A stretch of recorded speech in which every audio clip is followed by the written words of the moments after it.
Welcome to Rice TVX. You have tuned in for the latest transmission of Stranger Than Fiction. Joining me on today's show is Kyle Kemper. He is the founder of SwissKey.io. He is an author, he is an entrepreneur, an advisor, a problem solver, and a family man. Now, Kyle's been on the show before, so I'm going to have links down below and above for the playlist that I created with his previous appearances. And if you have not checked those out, I definitely encourage you to do so. But before we get into it, if this just happens to be your first time ever watching any of my videos, I do encourage you to check out and explore my channel. Make sure you're subscribed, smash that like button, and hit that notification bell so you can stay up to date with my videos as they come out. I encourage everyone to check out my Patreon channel where I post up exclusive content, you get early access to videos, and it's a way to support the channel directly. Be sure you're following me on Library and Odyssey where I have backups of all of my videos and post up extra content. And check out Rice Radio, that is hosted on anchor.fm. It's available on every major podcasting platform at Rice Radio with new episodes coming out weekly. And in case you don't know, I am partnered up with Money Metals Exchange. And that means you can get a free half ounce of silver. All you need to do is go to moneymetals.com, be a first-time buyer, purchase $100 or more, use the promo code RICE, R-I-C-E, you get a free half ounce of silver, and it's an additional way to support the channel as well. I'm going to have links down below for everything I just mentioned, as well as everything we talk about on today's show.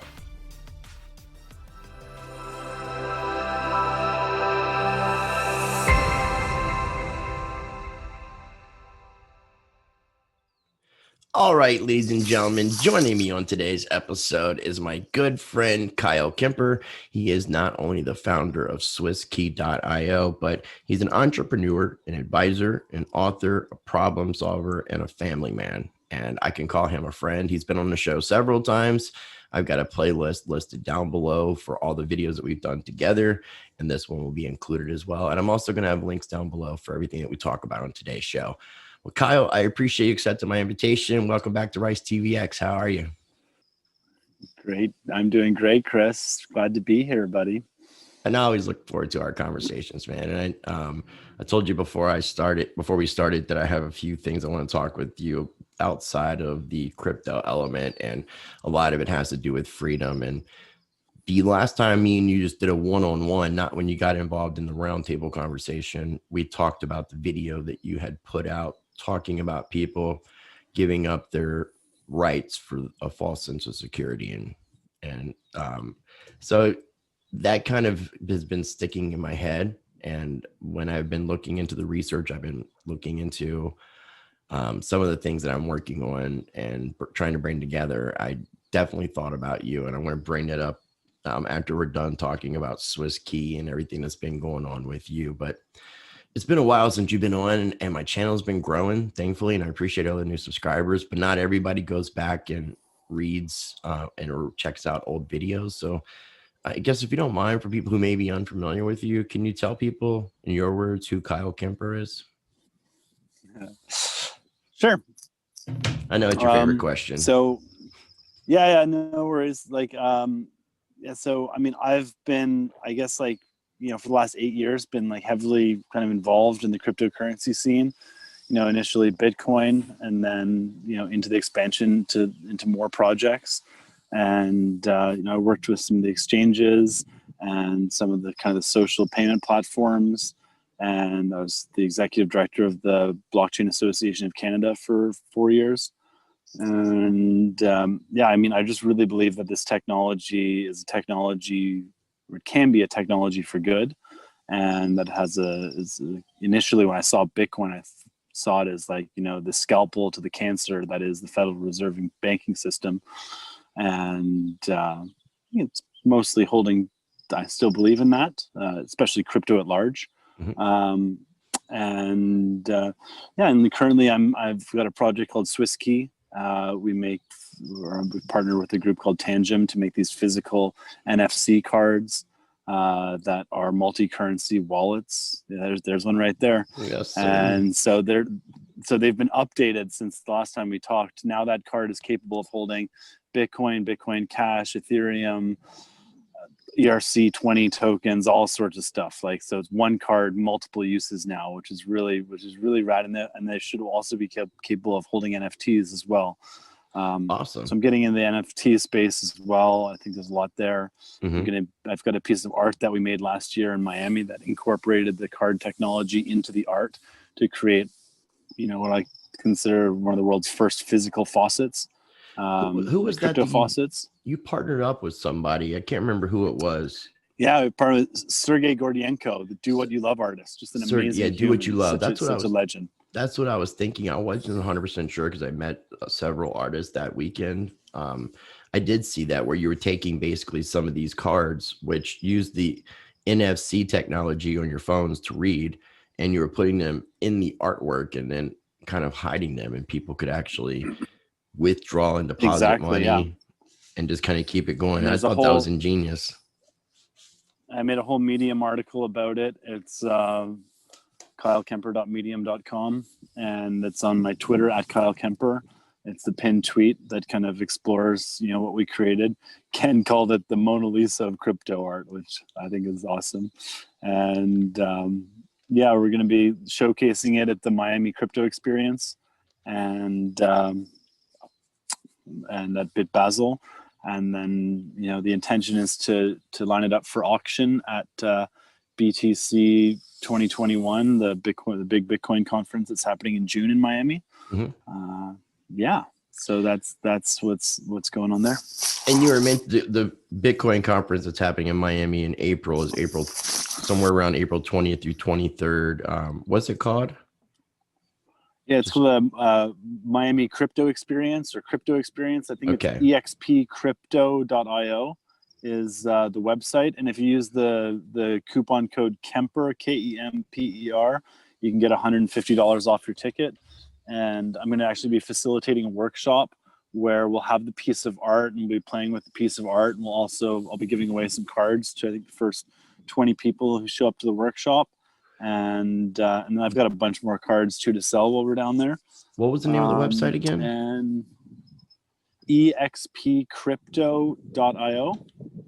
Okay, I'm doing a screen share, and I figured I would go ahead and show while I was doing that.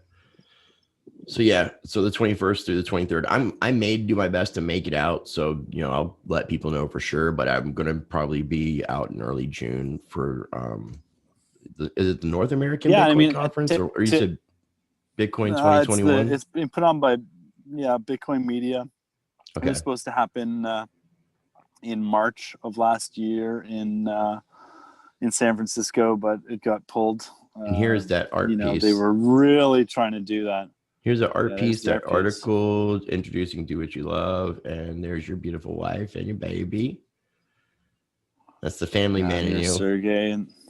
Yeah, there's Sergey. Yeah. And there's the artwork, and there's some of those NFCs that I was showing, the cards that are kind of hidden inside of it in the artwork. So that's pretty genius. And again, I'll make sure I have links for this. You can see, if you can just keep going too, you can see like this was our unveiling, like, just keep going. But anyways, it's like, it really details the art. It also shows like, how you use your phone to kind of interact with it. You can find crypto on it. Now the cards support all the different cryptos. Like, one of the challenges of Bitcoin is the transaction fees. So, now that supports Bitcoin Cash and Litecoin, like, we can drop like smaller bounties on there or prizes. Or even my card that's set up for Bitcoin now it will be able to carry all the other cryptocurrencies.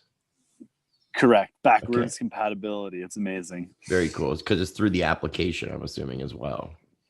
It's through the application, and and I think right now the app is in test flight to view the multi currencies, but it should be being released soon. I need to get the exact details of when that comes out, but all the cards are backward compatible. It was interesting when I was at ETH Denver last year. Someone loaded a die onto it, like an ERC20 token. Yeah. And there was no way to explore it or see it, but I just scanned the card again yesterday, and there it was. It showed up right away. This is really awesome. Very cool. And there's a SwissKey website. I got to update that. It's So that's yeah, on the what to-do are the list. and that's one of the curious things I was going to ask you about was what's the updates with SwissKey? Yeah, so now that we have these multi-currency cards, it's likely going to be issuing a new like a new multifaceted card, and really driving that and looking for partners, and doing branded collaborations with brands and businesses to get these cards out to people. The technology's been around for a while, but there's a very short learning curve to it, and the light bulb moment about the cards I don't think has gone off for a lot of people yet. So, but I really believe that because the cards, they don't have a seed mnemonic, there's no means to back them up. They're just they're effectively like a bare instrument, like digital cash, like a smart cash or smart note that can store any different types of crypto. It's got great utility. So the plan is really to run with that. And I've also, been working with Edge Wallet and, looking to create, a collaboration with them to, leverage their wallet and tie it in with the cards to create, a real 1-2 punch combo. Edge is a great wallet. I got a lot of respect for Paul Pewey and his team and everything that they do. They remain transparent, and it's how it should be in a space and working together. So definitely am glad that you partnered up with with people like that. I think it's great. So I was Oh sharing yeah, that. dude, Paul's so legit. He's been amazing from the beginning. Like he's been just such a like a man of integrity, and the company has been like integrity driven. Yeah. And they really a lot of there's been a lot of opportunities over the years, and I'm sure they've been presented with all sorts of opportunities to kind of like compromise their values, and they never have once. So right. That's why I mad say respect to that team. that's why I say I have respect for them as well. So I'm glad that you explained it that way.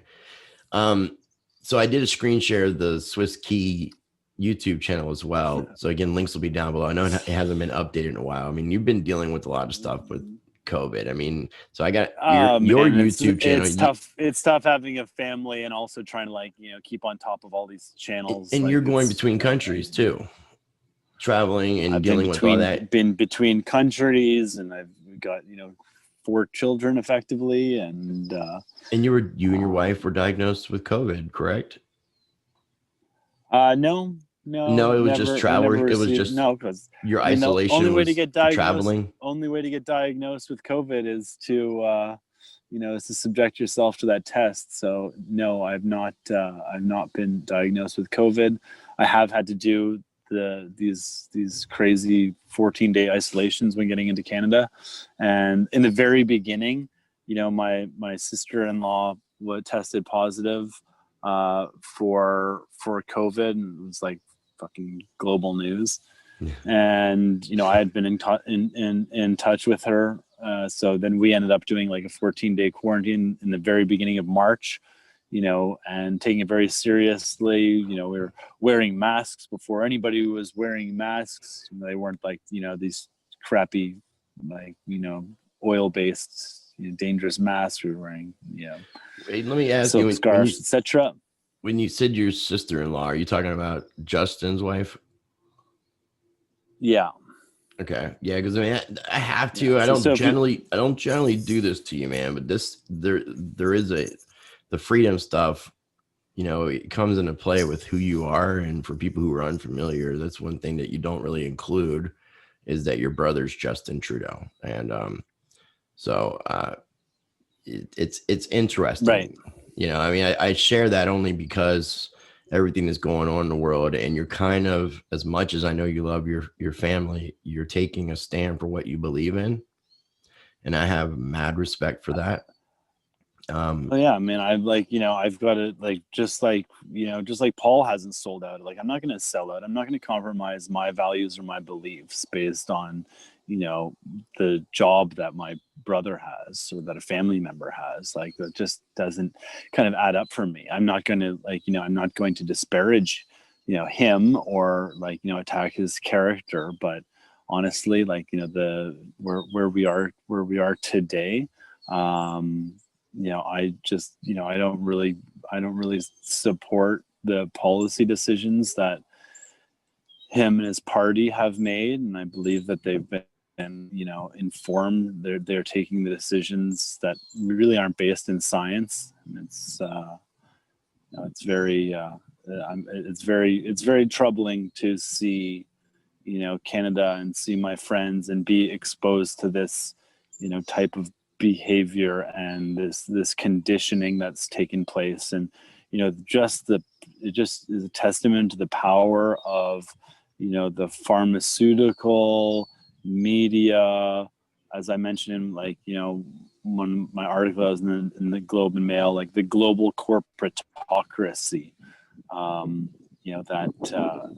that have enacted this horrible COVID dystopic scenario. I equated all to this Babylonian system, man. It goes back, and it's just been reinventing itself to keep its control over the people.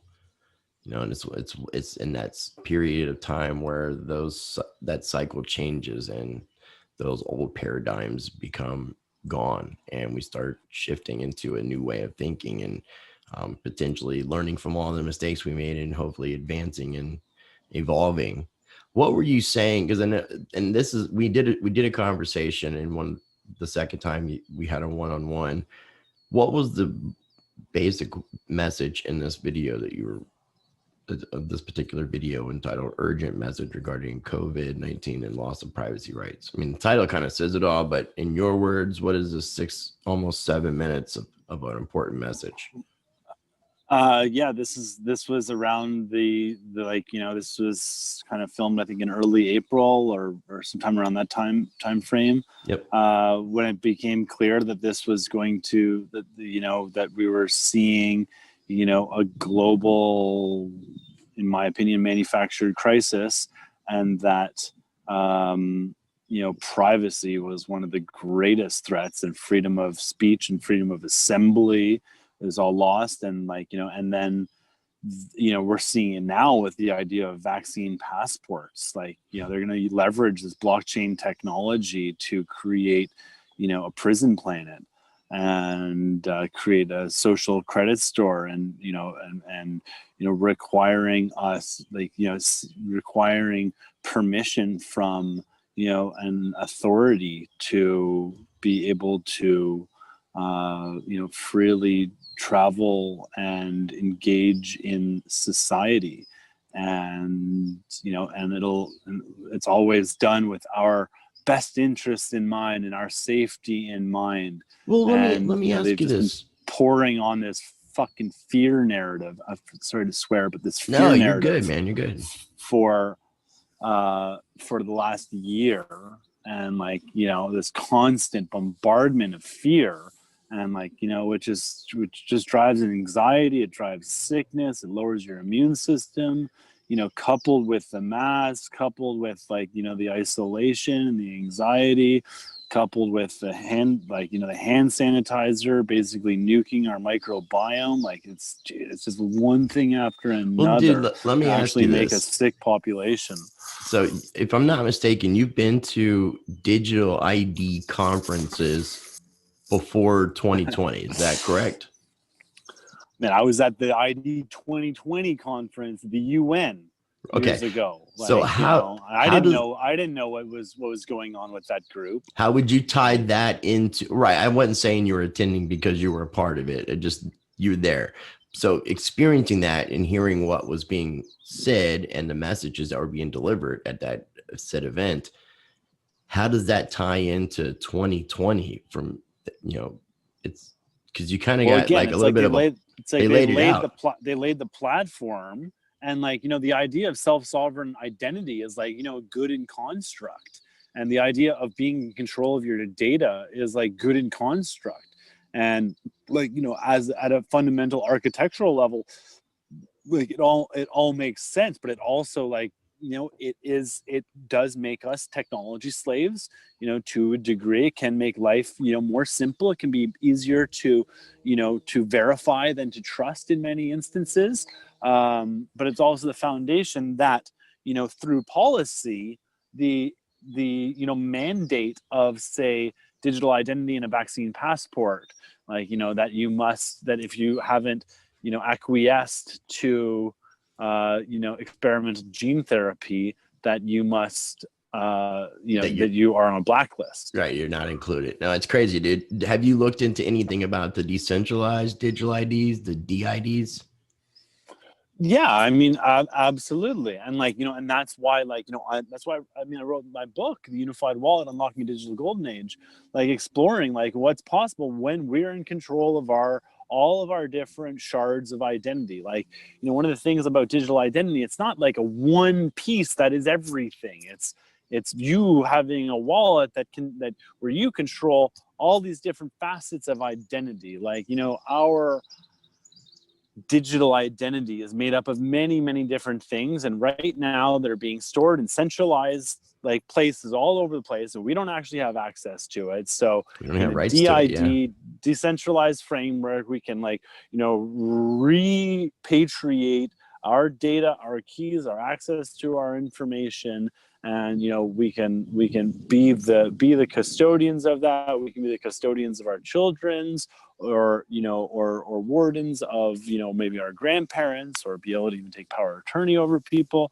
There's lots of different things that are possible. I really still believe, like, that there is benefit to this technology, and I think it also can lay the foundation for liquid democracy and direct democracy, and innovating past the representative democracy structure, which we so valued and got us to where we are today. Although I wouldn't say we're any longer in a representative democracy. I'd agree. We're now in a false picture of democracy. The people that we elect have no concern over their people anymore. So well said. It's a mess. So well said, my friend. So now, okay, everything that you're saying relates back to when I was talking about the things I've been researching in the freedom element and the alliance that I was talking to you about before we started recording. So what I'm doing right now is trying to gather together people who have been knowledgeable in different forms of law, whether it be maritime commerce or common law or trust and equity law, and people who are very good in courts and understand how to use notice of liabilities and affidavits effectively to be able to take dominion over the law. And I was talking to you about the idea of when the United States was created, that apparently we were supposed to be self-sovereign individuals, self-governing unto ourselves, but not above anybody else. And me and you are both voluntarists, so this kind of goes and coinciding with all that. Well, there's people in the physical world as opposed to the digital world that are trying to do things to help learn about ideas of changing status, potentially going into the private element versus public, and doing things that would allow people to regain control and be self-governing and not have to be succumb to the jurisdictions of their governments that they live in. And so that if there was a forced vaccine situation, those said individuals could, let whomever know that they don't have the authority or right to try to force or coerce anything upon me or them without our consent, and be able to do that in standing and honor and know that it's effective and that it's something that is just going to have to be accepted if done the correct way. So what I'm trying to do, in addition to pulling people together like that are studying the legal fiction, the birth certificate, bondage, surety system that me and you were talking about, in addition, people like yourself, because you're kind of a political activist and you're very familiar with governance, and we need to all come together and figure out ways that we can change the world. So having that kind of information, and then there's all these Canadian groups, whether in the common law or whether in this equity trust law, that are doing things to challenge the system. And potentially having somebody like Kyle Kemper, Justin Trudeau's brother, standing right there with those people, the people who are trying to do what's right, I think would have a lot of impact and meaning. And so ultimately, I would like to invite you to the table and see if it's something that, perks your interest to move forward and but just kind of get the initial ball introduction, talk about what people can and can't do and what we're envisioning. I'm going to invite Professor Dolores Cahill and anybody that can bring about this ideas of freedom and the ideas of a new governance, a new way of existing. Because if we are able to effectively get out of the system, and enough people do, it's going to destroy the system, and we're going to have something that we can have it to utilize. So we need to be building at the same time. And I know that you see the value in that, and I see the value in blockchain and crypto for that. So I know that's a little long-winded, but how do you feel about what I said, and would you be open to accepting the invitation just to come to the table? I mean, I'm absolutely open to, to exploring, how I can add value to, to this initiative. Bro, I mean, I fully support, and I'm behind, individuals' rights and individuals' ability to be free and to live their lives to their fullest extent, and to be happy and prosperous and reign in an era of abundance. I truly believe that we are on the precipice of a golden age, and we're not getting to that golden age based on the architecture of the Bronze Age. It's just not going to happen. Right. So one of the things is we're going through this period of chaos, and maybe it was initiated with divine reasoning, where all this this bullshit is taking place, and it's creating all this chaos. But out of the chaos, we'll settle into a sacred pattern. And I truly believe that I don't like the word, but I hope that we can do that. And I believe it comes down to action. I'm concerned that there's a great number of people, the majority of people have been so programmed and are stuck at a lower vibration where they can't even, it doesn't matter if it's 100% verifiable that they've been fed lies. They're still going to believe them, and they're going to defend them, and they're going to push them. And that is the level, that is the result of, as they said in Event 201, we need to flood the zone with information, with the correct information, and battle misinformation and disinformation.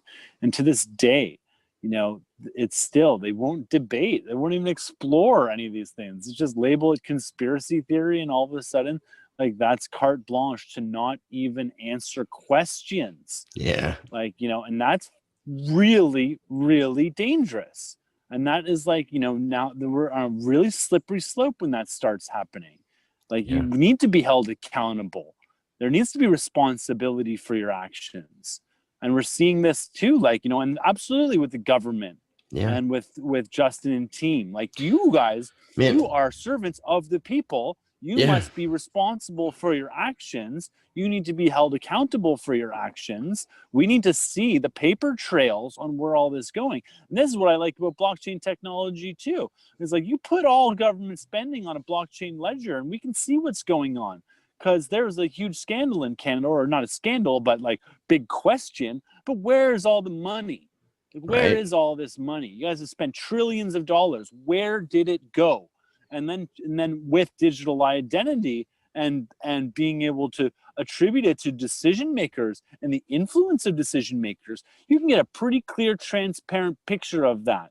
And you think and this is something that, wouldn't we want that if we want to create a prosperous, free society? That this is something we should be all for. But dude, it's responsibility, accountability, transparency. These are the key words. Fuck conspiracy theory. I'm not suggesting what you've done. It's show me you haven't done it. Right. Show me that there's nothing to hide. The burden of proof. Show yeah, exactly. You took an oath here. You're supposed to be a servant. I know there's a couple of oaths you took, and one of them was on the Privy Council, and that is an oath to the Queen of England, not the Canadian citizens, and that's a oath that needs to be called into question as well. Like, you know, You're we talking have, about there your is a brother? duty. Are you talking about your brother though? Like he had to take an oath to I'm the talking about my queen brother and every single before member of the, the so Privy he has to Council. do what the queen says before the people. And it would be beautiful to That see your brother wake up a little bit to this and see a little bit of what you see and a little bit of what you go into him, and him just start questioning all this. Like, why do I have to answer to you, the queen? Why? You know, if someone like Justin stood up, it would make a big impact.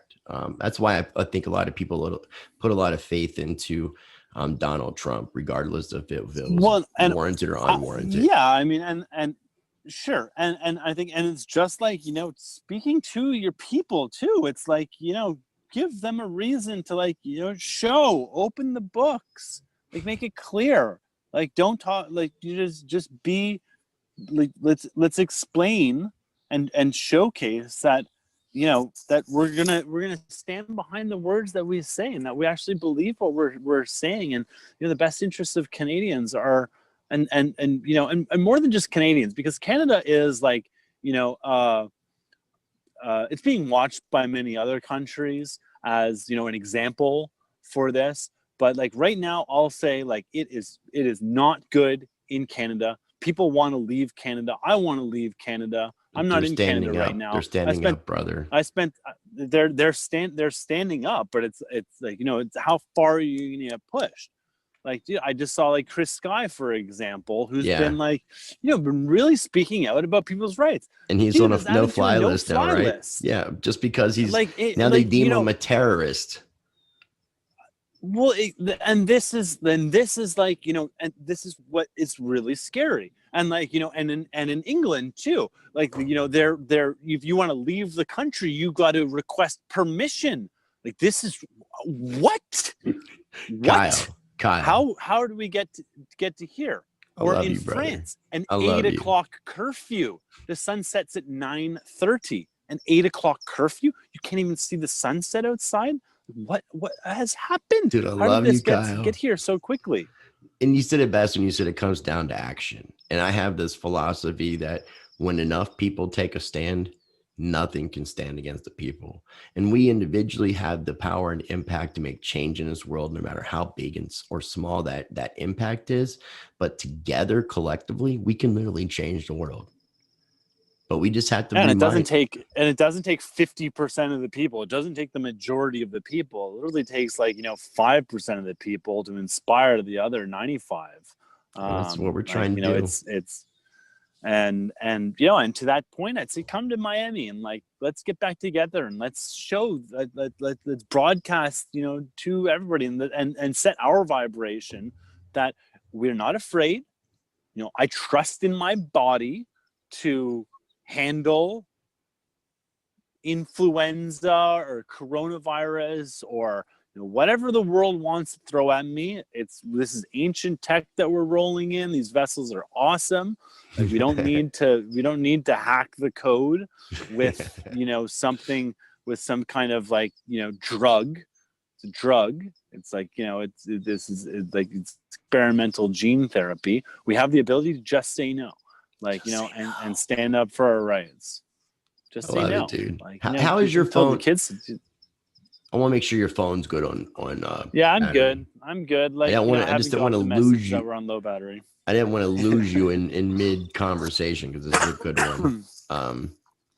Man, this is why I really am thankful that our paths crossed, and I appreciate our mutual bro, Ken Bozak, the man that you awakened. Dude, Ken is so amazing. It's so wonderful to see him just thriving right now and embracing the whole NFT realm, and just, you know, being public and not giving a damn, and just, like, you know, but he's doing great. It's really, I love him, man. Really awesome to see. He'll be in Miami too. Yeah, I'm gonna do what I can now that it's you lost camera. There you are. Yeah, that's my 20%. So we're still good. We started this at 40%, so we got a while. Cool. Well, I mean, I'm not going to keep you on too much longer, but we're talking about 15 days away, so I need to start looking into something. I'll definitely keep you up to date, and I'll try to see, like, what everybody else is planning, because I always try to do some sort of share of an Airbnb or a hotel room or something like that. I just got back from going to Colorado and took took a plane, had to deal with all that. But the airports, as long as you're drinking, you don't have to have a mask on. So I was just sipping water. Had my Yeah, mask, and even you all know, that is but just, it doesn't on the make any plane, I sense. had Like, to it wear it. just doesn't Unfortunately, make any sense. it doesn't, dude. It doesn't. Oh, But I if you're know, and not, they're like, and they're fucking stormtroopers about it too. Like, it's terrible. I was just at Whistler for the entire winter. Like, we like, looked at the state of the world, and I've been promising to my wife that we'd have a ski winter at some point. So this was just the year. So we went to Whistler. But even, man, this is fascism. What's taking. They want anybody over 2 years old in BC. I mean, just like whether you agree with it or not, in BC, children under 12 do not have to wear a mask, like plain and simple, like in the law. The corporation gets to decide. This is private property. Anybody over the age of 2 years old. They want our kids wearing masks, like on the fucking mountain. yeah. And like, we literally like, we're like constantly being I mean, in nature, everybody's healthy, nobody's sick. It's just like, just enjoying this incredible paradise. And yet, like, we're dealing with, and like it just goes to, it's sad because it's a state of hospitality now that everybody's become an enforcer. So the hospitality agents or this mountain safety, they're mask enforcers. The lifties, they're mask enforcers. Well, they're even making people become the mask ski patrol, enforcers. they're fast enforcers. Your the brother, people are now mask your brother, enforcers. your sister. Yeah, I mean, they're becoming them. They're the ones who are like actually getting violent and throwing people out of stores and stuff. I mean, it's crazy when you start thinking about those aspects. You said, yeah, and nobody likes it, and not to mention, it's like, it's also just like, it is abuse, like, for people to be forced to, like, cover up their air holes. Like, we are human beings, we live by breathing. Our breath is life. Like, yes, air is life. By covering up our air holes, especially when it's like, you're doing exercise and you're hot, you need to breathe. You don't want to put a wet mask. Wear your mask in the gym, suffocate yourself while you're working out. Or putting these shitty plastic masks coming straight from China, filled with all sorts of shit in them, and you're breathing that in all day. Like, come on. Yeah, dude. Like, this is just not healthy. And now they want the children in the schools to wear them. Like, this is absurd. Well, there's dude, no risk. There's no risk. It's this perceived safety over sanity. And I mean, and then there's an army of fake bots out there on social media, like, that reinforce and create that they pile on to, like, to all the alarmists. And then there's also just the heavily brainwashed people who are, who are good at heart and they have good intentions at heart, but they've been so heavily programmed that they defend this narrative. And they think that, the reason why they're still in lockdown is because, little Jane over there isn't wearing a mask, when, it's a bigger question than that. No, it totally is. Now, before we were recording it, we were talking a little bit about some of your travel issues, border problems, custom issues. Do you mind sharing, like, your experiences? Because you sound like you've had a lot of trouble. Yeah, don't at all. And if it helps others, great. So, like, my wife is an American. I have an American son. I've spent a fair bit of time I've kind of like have been kind of splitting my time between America and Canada and the world over the last couple of years. Like, I don't officially have status here. I'm working on that. It's always, we've looked at the different options, and it's just, our plan has just been just to kind of, like, go with the current situation, because it seems to have been good. But, when I came back from Whistler to try and drive down to San Diego, I got to the border and they said, no, you're not welcome to America. You can't cross at the land border because you're not essential. Even though I have a 1.5-year-old son and a wife who are my dependents, and, I provide for, and, and I caretake as well. And I also have business, and there's, like, I'm facilitating this workshop in Miami, and they're doing some engagements down here. And yeah, they just, at the border, they're like, I'm like, you guys are literally ripping families apart. And like, no, we're definitely not doing that. Well, I'm like, you just said, like, well, your son and wife can enter, but you have to leave, and we'll walk you back to the Canadian border. If if you like. So I did 2 attempts there, and I went back, and like after the first denial, we all went back to Canada, and then I did some research. It was like, okay, like, look, I'm gonna like prove this essentiality thing, because it says they make a clear definition of what's not essential or non-essential. It's travel for recreation or tourist purposes. I'm like, look, I'm not right. This isn't recreation or tourists that I'm coming down here. This is life. This is essential. This is family. This is essential. And so I went and tried again and again, same thing. They were much nicer the second time than the first time. But then even they were suggest like, just take an airplane, man. Like you can just fly to Seattle and fly from Vancouver to Seattle. And I was like, or you can charter a plane from, okay, like, that's, you're telling me to do that because there's something here that, you don't want to be responsible for potentially making an error and like, having some pushback from a higher up, even though you can't act as a conscious human and be like, look, this kind of like, you're not coming down here to go bass fishing. Like, it's a big difference. Well, just for anybody who's curious, I mean, obviously being the brother of a prime minister or even a brother of a president doesn't necessarily get you like perks, like where you're a private citizen and above the law. I mean, obviously this didn't help you at all. Right. Well, I don't even tell them that. I mean, I just don't even tell them that. Like, I'm just a human here trying to cross the border. Like, I just feel like if they looked up your information, there would be something in the system that says that who you are to them. I don't know. I mean, maybe I don't know. I don't see their system. I just feel like, oh, we're sorry, sir. We're sorry. You're like royalty. We're just going to go ahead and let you through. You're above everything. You just should have said from the beginning. That's, I'm just being like, sarcastic. I know. I don't have a royal writ of passage. I'm not. I am the king of my own domain, as you are the king of your own domain. I love it. We're all kings and queens. We're all wearing crowns. Most of them are invisible. Some people wear them physical. But like, I don't want to like, do that. And so in the end, I just ended up flying down, and part of that. And then there's another scam that comes into that is now America requires a PCR test or a negative test within 72 hours of travel in order to board the airline. And it's the airline who looks at it. It's not the border patrol doesn't do it. It's the airline. So again, it's fascism.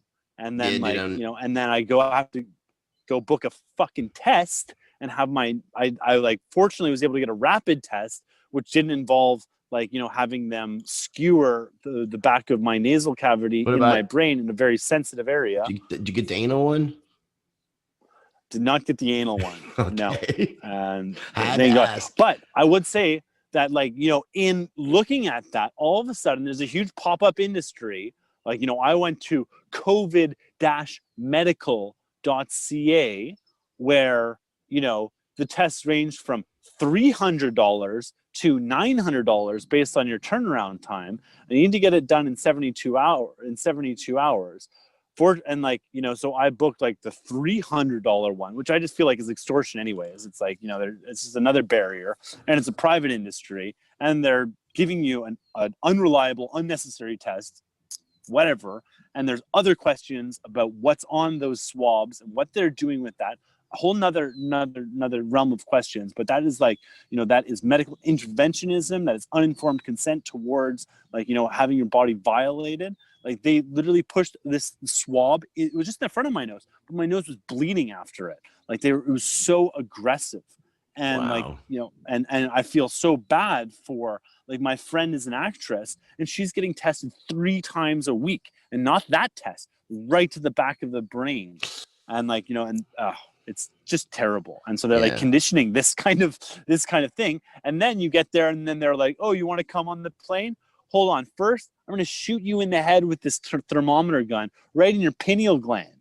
I say, absolutely not. And when they try to do that to my children, I said, absolutely not. Like, how dare you? I went to Disneyland, or I went to Legoland the other day. It just reopened. I went on opening day. And the same thing. Every single child that came in there, there's a person with a temperature gun who pulls a trigger on their forehead. Talk about fucked up conditioning. Like, it's disgusting. Yeah. It's disgusting. Not to mention the child abuse, enforcing all these children to wear masks. And I had my mask exemption card. Showed that to them. They gave us a bracelet. All of a sudden, it was like, "Oh, where's your mask?" I'm like, "Bracelet." They're like, "Oh, sorry, sir." Like, oh my God. Like, and everyone's like, "How are you doing this?" I'm like, "Just medical exemption. Like, you don't have to abide by this." Wow. And like, so that was a testament. But again, that shooting in the head thing is really, really bad. And like, taking temperature from the wrist.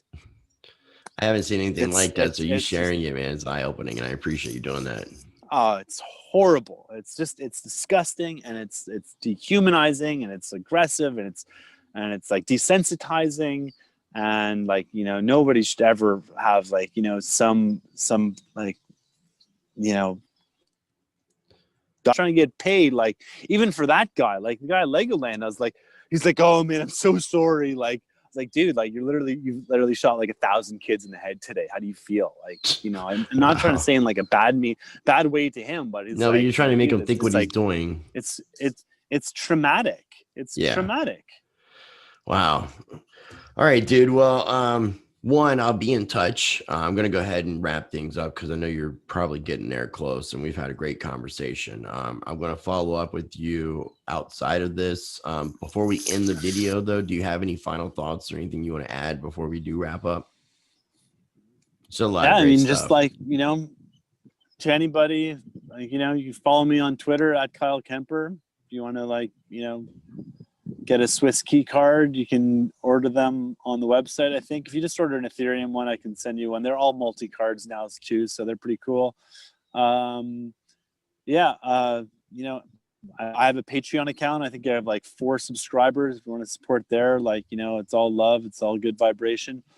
You can be my 5th. I'll get the link for it. Make sure any aside from that, that's not even like, all that important. The important thing is that everybody listening, you're like, you are the king and queen of your own domain. Obviously, if you're on this channel, you're of the awake mindset, and keep doing what you're doing. Don't live with no regrets. Follow the 4 agreements. I try to follow the 4 agreements. Be impeccable with your words. Don't take anything personally. Don't make assumptions, and always do your best. That's the 4 agreements. There's a whole book about it. I think I read that book a while back. It's like a guy with last name Ruiz, or a Native American who wrote it. Yeah. Ruiz, it's ancient Toltec wisdom. It's a wonderful book. He also has a book called The Mastery of Love. If you're like, if you want to understand, like, how to find true love in this world, that's another great book.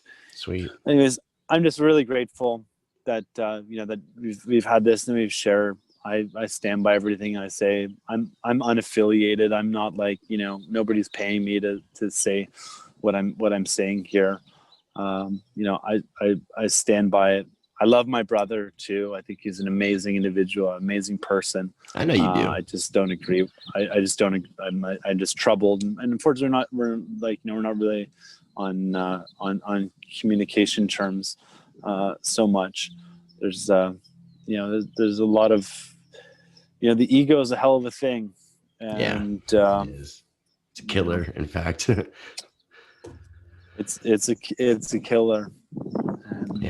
I know, dude. I don't. Also, one of the ways that everybody can also just like silently protest too is to exit from the banking system and go long crypto. And we're gonna exit it all, dude. Not just the banking system. We didn't touch on that, but Bitcoin itself, I would like BTC. I'm a little bit hesitant of. It seems like it's controlled. It's like it's getting turned into the bank coin. It's potentially possible. It just doesn't serve the utility for the average person anymore. With that being said, with that being said, what I was going to suggest is maybe sometime in the next week or two, I was going to put together a few cryptocurrency roundtables, and I would love to talk about the idea of what's happened to Bitcoin. And if you're interested, I'll invite you to that. See if I can, totally. see if I can And get I would bro encourage involved. people to go, and go check out, like, I mean, there's so many awesome projects. And, there was one that happened this last week of Kim.com, like, taking on a bunch of maxis in a clubhouse room. And, they tried to, they like recorded it and posted it, but they actually censored out that whole part of the discussion. But then, somebody else posted the uncensored version. And it's a really, good kind of like clear thought out kind of explanation of, as the crypto war kind of continues, being prepared, and also like understanding like the real utility of Bitcoin. Like, is Bitcoin just intended to be a digital gold, or like actual peer-to-peer cash? Yeah. And yeah. No, I've had a lot of great conversations with Roger Ver about that very topic. And he's one of the best to talk to about that whole thing. So, and that's why, like, I'm really stoked that the cards all now support Bitcoin Cash, because, like, dude, like, I'm a transaction than paying, $10 or $15. Like, that just doesn't work. That's one of the reasons why I really dislike Ripple. It's like, there's a 20 Ripple requirement for any wallet. Yeah. So basically, you have to spend $20 just to buy a digital wallet. Unless you use Coinbase, then you don't have to pay for the thing, because the centralized wallet, you're not required to pay the fee. So it's kind of right. But then we're now in a centralized wallet architecture, and we no longer are keys, and we don't have sovereignty of it. And we don't want. We're on the same page. That's good from like a pure speculation point of view. If you're just trading, okay, it makes sense there. But from an actual utility point of view, it doesn't make any sense. Yeah, I agree. And then there's also like, then the last piece was MobileCoin just announced today that they're partnering with Signal, and it's rolling out, I think today, that Signal is going to have in-app payments using a privacy coin called MobileCoin that's been in development for 3 years. How do you spell that? So MobileCoin, MOBILE coin. Okay, I wasn't sure if that's what you're saying or not. I'll check that out. Yeah, and there's an article on TechCrunch on Wired about the integration, and already the token, it only trades on one obscure exchange called not obscure, but on the one exchange, ftx.com. I mean, based on its price to market cap, or to total supply, it's already a top 10 crypto. So, like, that's something to be really aware of. And if we can have a privacy coin within a privacy messenger app, like, again, I don't think future safety comes through centralization, through having one dominant figure. Well, if you Bitcoin, dude, I love Bitcoin. If you get a chance, check out David Chaum, who people consider to be the godfather of cryptography, who wrote dissertation papers like 81 and 82 that Satoshi Nakamoto used for the Bitcoin white paper. He has come up with, in his team, a messenger service that has a privacy-based coin as well. It's called XX Network. So if you get a chance, check it out, because it's been kind of flying under the radar. I'm not sure what's going on with development over the past 6 months, but I found it to be interesting, especially being that it was like one of the original OG cypherpunks. Because David Chaum, like, I think Nick Zavos worked for him. He created, I think it was called DigiCash, which is the first electronic cash. Your camera's getting ready to give out, so I think that you're about done. Oh wait, no, I got 10%, but yeah. Okay. Yeah, we're there. We're so, wrapping up. Yeah, and then the other space too, which we didn't discuss at all, was NFTs. And there's so much potential in NFTs. I know people are like talking about it like a hype cycle, but it's like, it's still going to last. Hype cycle of art NFTs. We're in the hype cycle of art NFTs right now. Right. We haven't even scratched the surface. Yeah. In terms of utility NFTs.